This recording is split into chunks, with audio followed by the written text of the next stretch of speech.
Bapak Ibu saudara-saudara yang dikasihi oleh Yesus Kristus, Shalom. Kita bertemu lagi dalam pelayanan rohani Distrik 5 Sumatera Timur.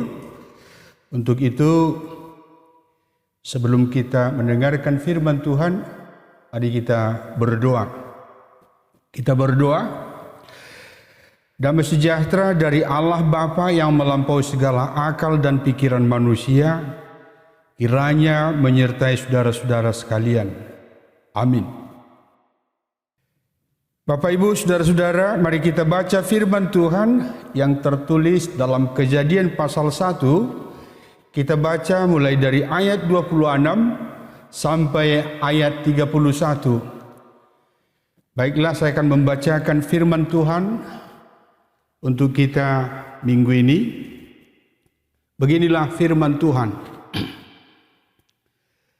Berfirmanlah Allah, baiklah kita menjadikan manusia menurut gambar dan rupa kita, supaya mereka berkuasa atas ikan-ikan di laut dan burung-burung di udara dan atas ternak dan atas seluruh bumi dan atas segala binatang melata yang merayap di bumi. Maka Allah menciptakan manusia itu menurut gambarnya. Menurut gambar Allah diciptakannya dia, laki-laki dan perempuan. Diciptakannya mereka. Allah memberkati mereka, lalu Allah berfirman kepada mereka, beranak cuculah dan bertambah banyak, penuhilah bumi dan taklukkanlah itu. Berkuasalah atas ikan-ikan di laut dan burung-burung di udara dan atas segala binatang yang merayap di bumi. Berfirmanlah Allah, lihatlah, aku memberikan kepadamu segala tumbuh-tumbuhan yang berbiji di seluruh bumi dan segala pohon-pohonan yang buahnya berbiji. Itulah akan menjadi makananmu. Tetapi kepada segala binatang di bumi dan segala burung di udara dan segala yang merayap di bumi yang bernyawa, kuberikan segala tumbuh-tumbuhan hijau menjadi makanannya. Dan jadilah demikian. Maka Allah melihat segala yang dijadikannya itu sungguh amat baik. Jadilah petang dan jadilah pagi. Itulah hari ke-6. Demikianlah firman Tuhan. Shalom Bapak Ibu saudara-saudara yang dikasihi oleh Yesus Kristus. Salam jumpa lagi dalam renungan kita minggu ini. Hari ini yang memberitahukan tentang Allah menciptakan manusia menurut gambar dan rupa Allah. Allah juga menciptakan ciptaan yang lainnya. Firman Tuhan yang menerangkan tujuan penciptaan manusia atas ciptaan lainnya.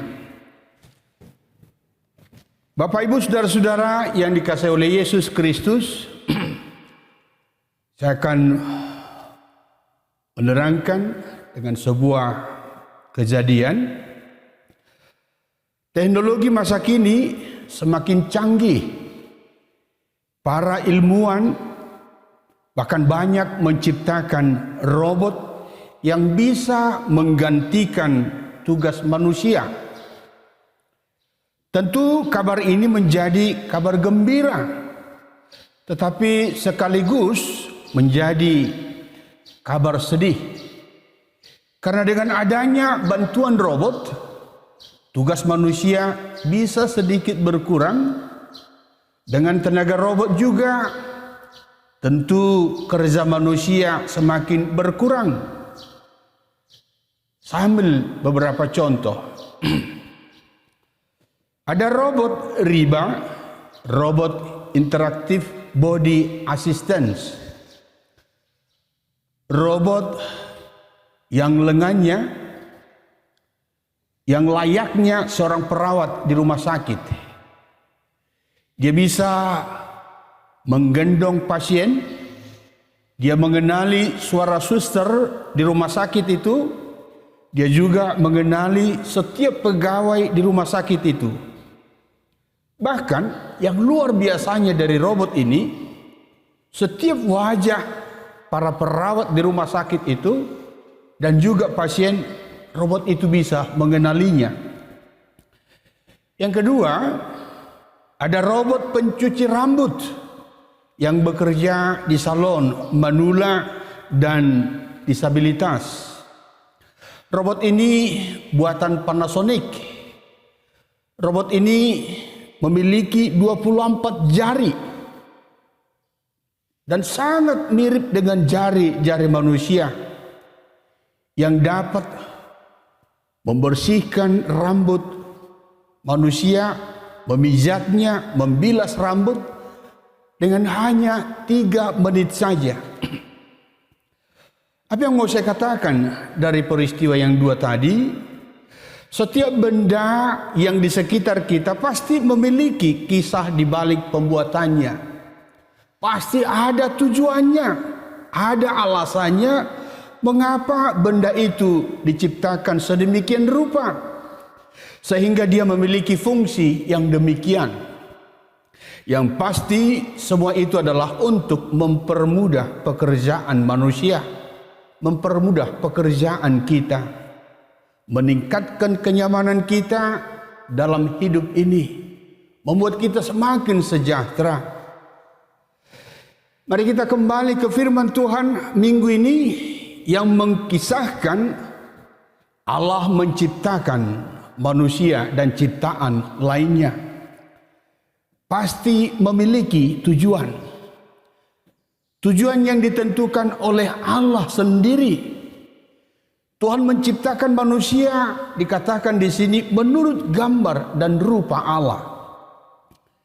Maka renungan ini mendorong kita untuk memahami lebih dalam lagi sebenarnya apa tujuan penciptaan manusia itu. Tujuan penciptaan dikatakan di sini adalah berkuasa atas ciptaan lainnya. Tetapi bukan hanya itu saja. Untuk sampai kepada tujuan itu, maka Allah memberkati manusia.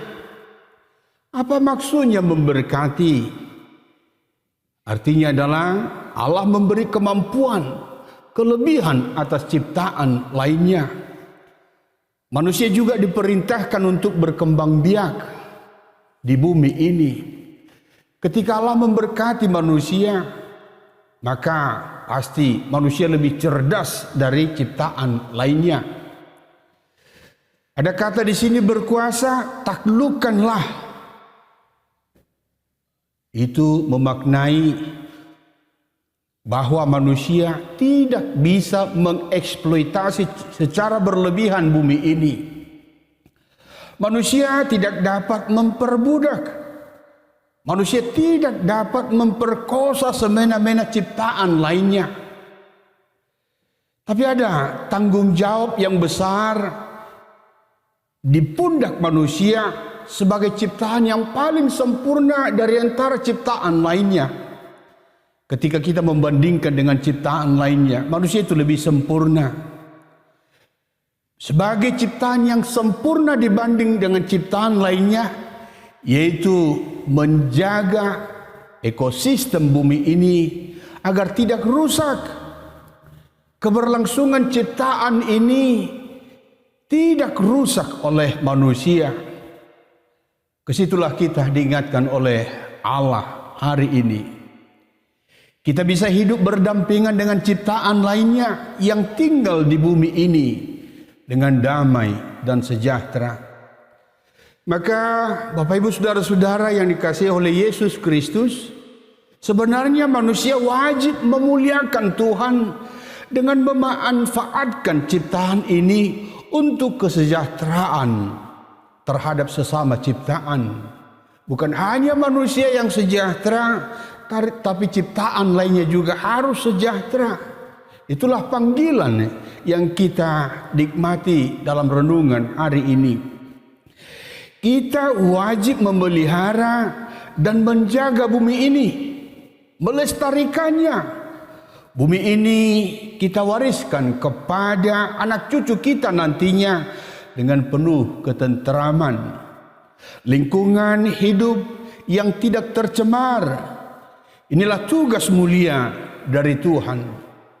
Bapak Ibu Saudara-saudara, firman ini juga mengingatkan kita, kalau kita baca nanti dari ayat 28, ada di situ perkataan Allah memberkati mereka. Apa yang mau kita renungkan dalam perkataan itu dari firman Tuhan di ayat 28 itu? Panggilan orang Kristen adalah menjadi berkat. Saya ulangi lagi. Panggilan orang Kristen adalah menjadi berkat kepada sesama ciptaan. Berkat dalam perkataan, berkat dalam perbuatan, berkat dalam pemikiran, berkat dalam segala hal. Bagaimana kita memahami ini? Kita menjadi berkat kepada sesama manusia dan ciptaan lainnya. Ada satu orang supporter sepak bola Villarreal, dia melemparkan satu buah pisang ke arah Dani Alves. Dia seorang pemain sepak bola yang berkulit hitam di sudut lapangan. Kejadian itu di Stadion El Madriga. Kejadian ini tercatat pada malam 27 April 2014 silam. Yang terjadi adalah Dani Alves bukan marah ketika supporter itu melemparkan pisang kepada Dani Alves.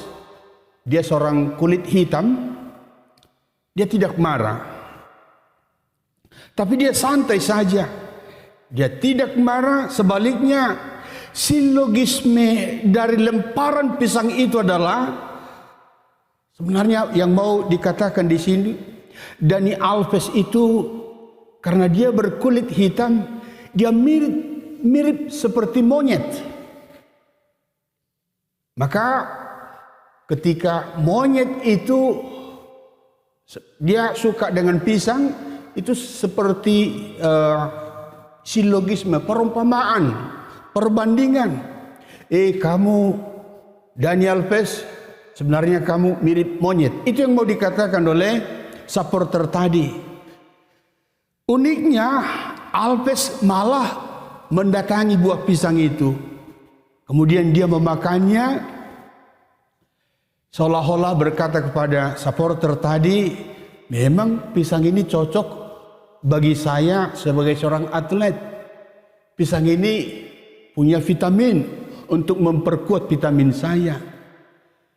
Supporter tadi berharap Dani Alves itu marah, mengambil pisang itu melempar ke para supporter lainnya, kemudian akan terjadi kerusuhan.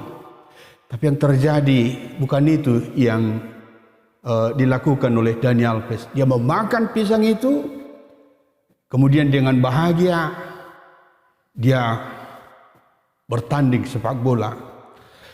Tak lama kemudian ketika pertandingan berlangsung, Alves yang berkulit hitam mengeksekusi tendangan sudut dan membuat kemenangan Barcelona atas Villarreal dalam pertandingan tersebut.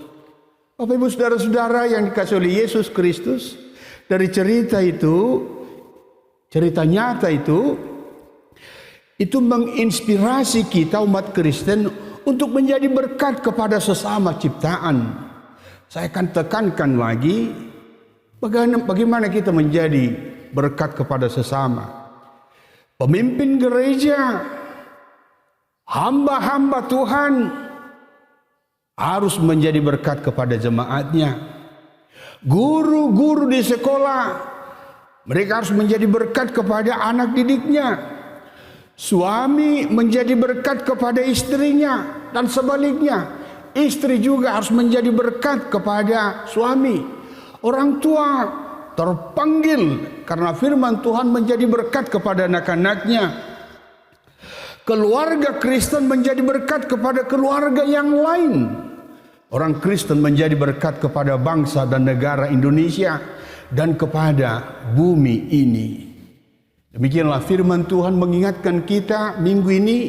Kita dipanggil menjadi berkat karena firman Tuhan yang menyuruh kita. Amin. Kita berdoa. Terima kasih Yesus Kristus karena firman ini mengingatkan kami untuk menjadi berkat. Karena itulah tujuan penciptaan.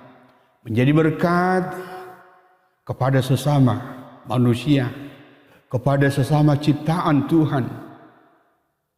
Untuk itu bantulah kami Tuhan Yesus untuk bisa menjadi berkat dimanapun kami berada. Dalam nama-Mu Yesus Kristus kami berdoa dan mengucap syukur.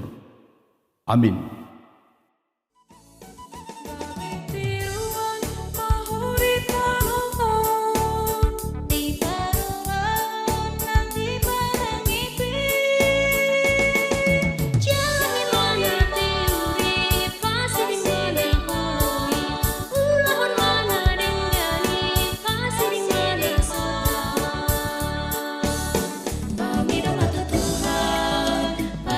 Bapak, Ibu, saudara-saudara yang dikasihi oleh Yesus Kristus, kami berharap video renungan yang dibuat oleh Distrik 5 Sumatera Timur ini merupakan pelayanan rohani yang berkelanjutan setiap minggunya. Harapan kami, Anda mendukung pelayanan ini dengan menontonnya, mensubscribe, dan juga membagikannya kepada sahabat-sahabat kita dimanapun mereka berada, dengan satu tujuan, pelayanan ini menjadi berkat. Terima kasih, Tuhan Yesus memberkati.